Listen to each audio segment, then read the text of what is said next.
covering news that matters. Fox 23 News at 10 starts right now.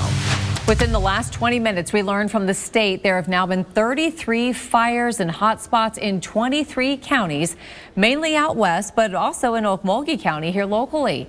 We have an increased fire danger here in Green Country tomorrow. Thanks so much for joining us. I'm Shay Rossi. And I'm Nathan Thompson. Those fires so far have burned about 300,000 acres combined. Fox 23's Paige Orr joins us live in studio after talking to officials about how to stay safe. And Paige, you also talked to survivors from last year's wildfires about the lessons they learned on how to prepare before the smoke arrives. Nathan, Shay, so much of Oklahoma is currently under a red flag warning. Officials say the combination of gusty winds and dry vegetation means a single spark can turn into a devastating blaze in seconds. I spoke with emergency responders to break down the critical steps you need to take right now. Tulsa fire officials say preparation starts in your own backyard. Andy Little with TFD says creating a defensible space is the best way to give your property a fighting chance. Anything that's flammable around your home, remove that from your home a good distance. Even dried, dead shrubs, anything that could catch fire should be cleaned up. But sometimes defense isn't enough. Matt Trotter with the Red Cross says you should have a go kit stocked with 3 days of essentials ready to grab. You want to have 3 days of supplies in there just in case. So we're talking, you're going to get in the car, you're not sure where you're going to end up at.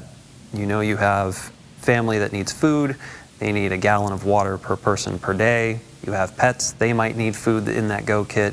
And then you want things like portable cell phone chargers in case you can't plug in to charge. For Paula Venegas and Tim Lanham, these lessons were learned the hard way. They lost their home in Turleton to the fires last year. Looking back, Tim wishes he had been more fire-oriented before the flames hit his back pasture. If I'd have been more fire-oriented, thinking about fires coming through here, I would have done everything different. I would have had a spot for paperwork and jewelry, anything valuable. Definitely would have done things a lot differently with the animals, seeing as we did lose a few. Watching the news of fires currently burning in northwest Oklahoma brought back all the emotions for Tim. Paula says he was brought to tears seeing others go through what they endured. We were watching it on the news last night and he was really crying and he was like, I feel so bad for those people, because we're just getting over it a year later and now they're all going through what we went through. And it's crazy.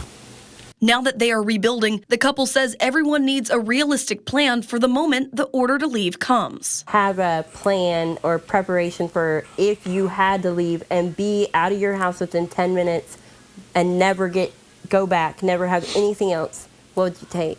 Could you take all of your animals? Could you get everything that you need? And that's a real plan. The Red Cross says if you are forced to evacuate, you can find shelter locations on the Red Cross emergency app or by visiting their website that you can find in this story on fox23.com. And remember, even if there isn't a formal burn ban in your county, officials strongly advise against any outdoor burning until these winds subside. Covering news that matters, Paige Orr, Fox 23 News.